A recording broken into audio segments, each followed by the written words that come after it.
nasasaktan ito. Nasaan natin maglalaho.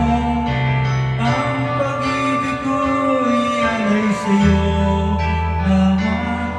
Kung kaya't di rin dapat mong malaman. Minsan na kita iibigin, minsan na kita mamahalin. Ang pagmamahal sa'yo'y walang hangganan, dahil ang minsan ay magpakailanman. Ano yan? Sarang he. Part 3. Isa lamang sa buhay ko, ang isang katulad mo. Ako rin ba'y iniibig mo?